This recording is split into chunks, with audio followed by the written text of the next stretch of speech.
Assalamualaikum warahmatullahi wabarakatuh. Apa kabar semuanya? Ketemu lagi kita di channel Desi Asmara. Untuk kali ini kita akan membahas tentang sumber daya alam yang ada di permukaan bumi. Dalam kehidupannya, tentu manusia atau makhluk hidup yang ada di permukaan bumi sangat membutuhkan sumber daya alam yang ada di bumi ini. Sehingga mari kita bahas tentang materi sumber daya alam. Yang pertama, pengertian dari sumber daya alam. Sumber daya alam merupakan semua kekayaan berupa benda mati maupun benda hidup yang ada di permukaan bumi kita ini, sehingga dapat digunakan oleh seluruh makhluk hidup untuk kehidupannya.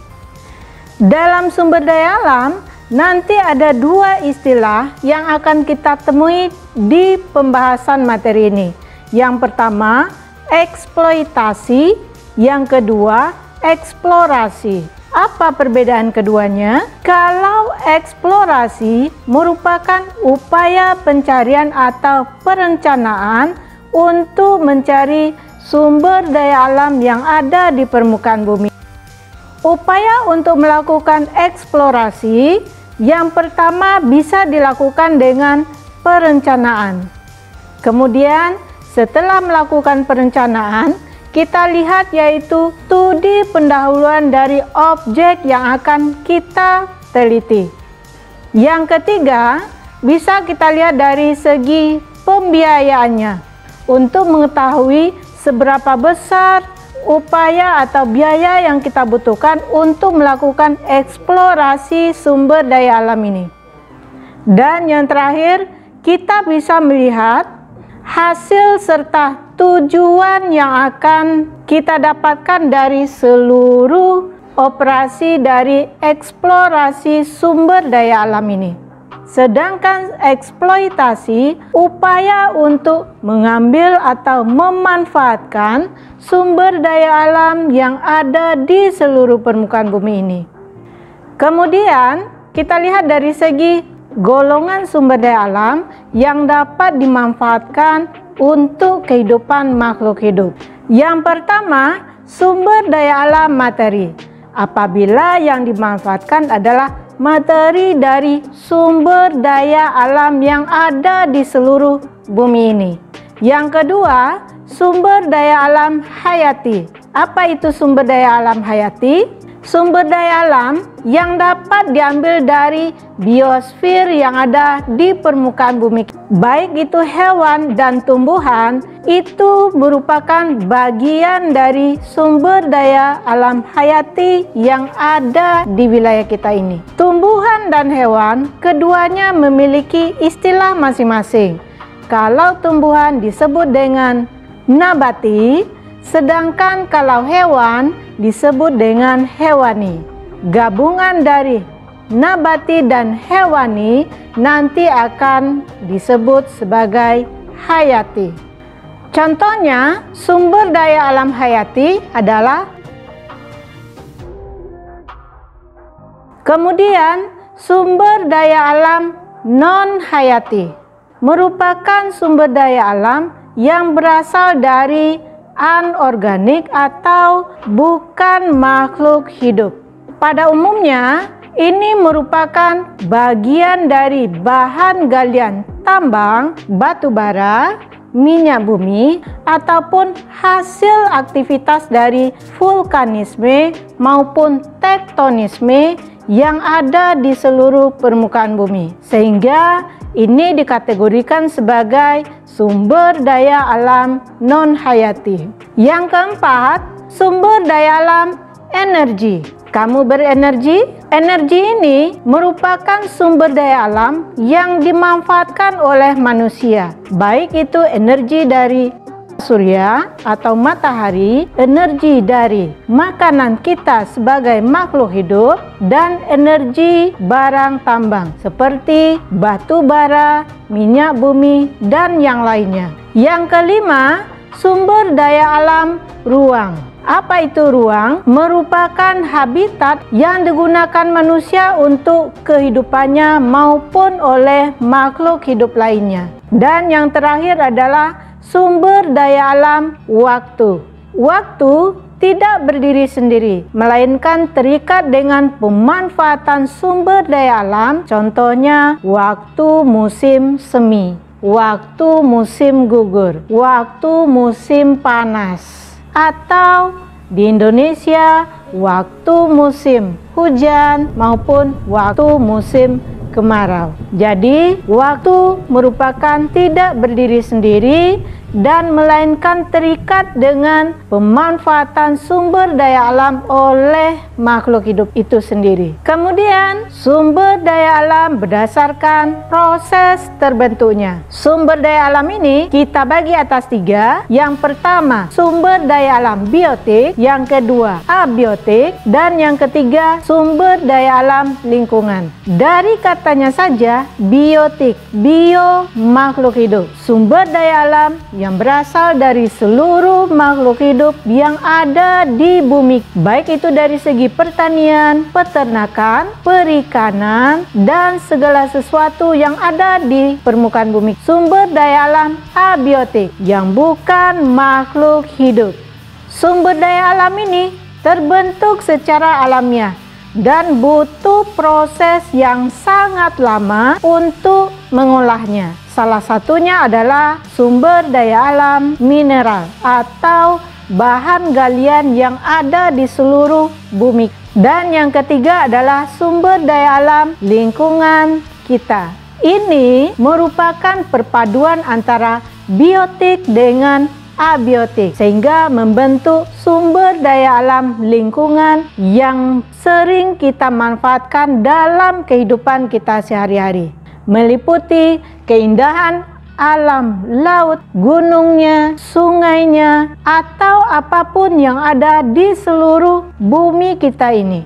Kemudian sumber daya alam berdasarkan letaknya ada 3. Yang pertama yaitu di atas permukaan bumi atau di udara. Yang kedua, di permukaan bumi. Dan yang ketiga adalah di dalam bumi. Contoh yang di atas bumi, di udara adalah angin, cahaya, matahari, udara, awan, hujan, semua yang ada di atas udara kita ini.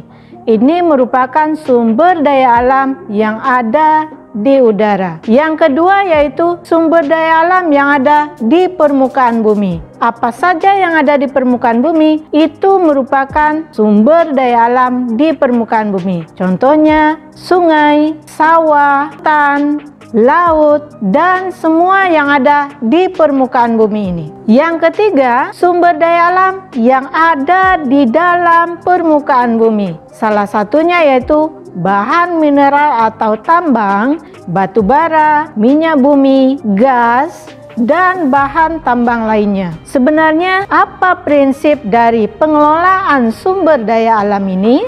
Yang pertama, kita harus selektif dalam memanfaatkan sumber daya alam agar sumber daya alam ini tidak cepat habis atau tidak cepat punah untuk kehidupan masa depannya. Dan penggunaan sumber daya alam ini harus sesuai dengan kebutuhan kita di saat ini agar tidak terjadinya pemborosan pemanfaatan dari sumber daya alam. Yang kedua, kelestarian. Bagaimana cara kita melestarikan sumber daya alam ini? Yang jelas, kita harus memperhitungkan penggunaan dari sumber daya alam ini harus berwawasan lingkungan dan berkesinambungan. Contohnya untuk kelestarian hutan, kita bisa melakukan reboisasi yang ada di wilayah hutan yang gundul, atau melakukan pemeliharaan terhadap lahan-lahan kritis serta flora maupun fauna yang ada di permukaan bumi. Kemudian kita bisa menggunakan prinsip yang ketiga yaitu mengurangi atau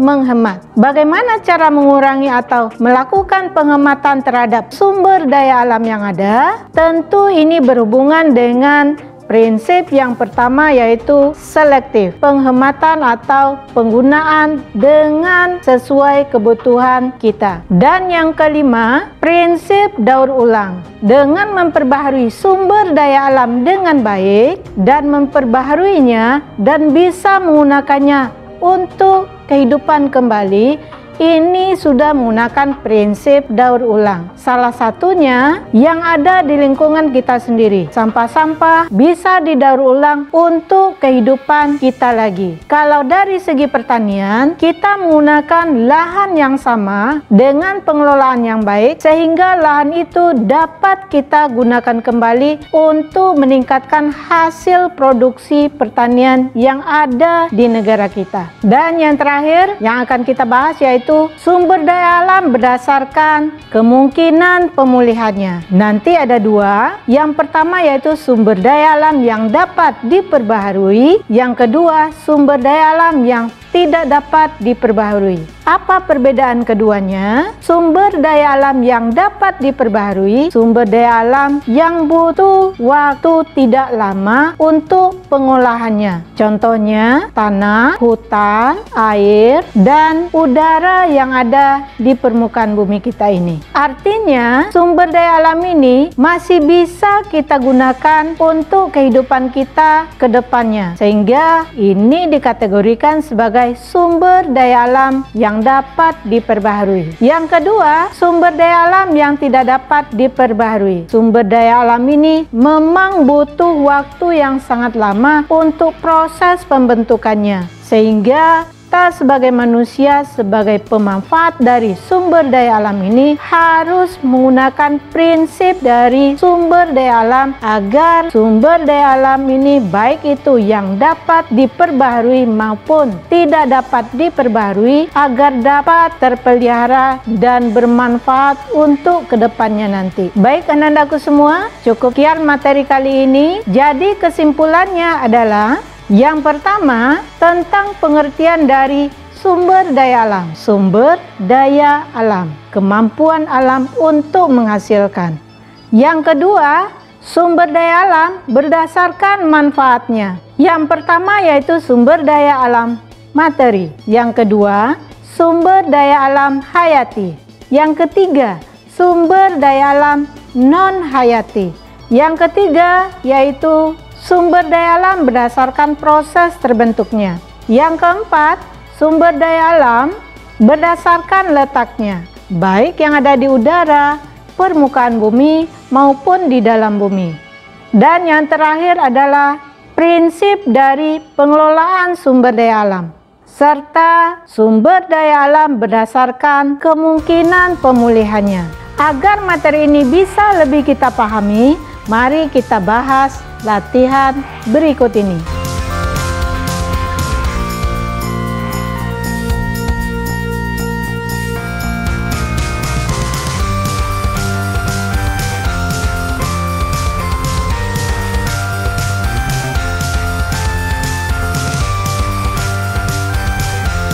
Sekian dulu materi kali ini, semoga bermanfaat untuk kedepannya lagi. Dan ingat untuk materi kedua tentang sumber daya alam.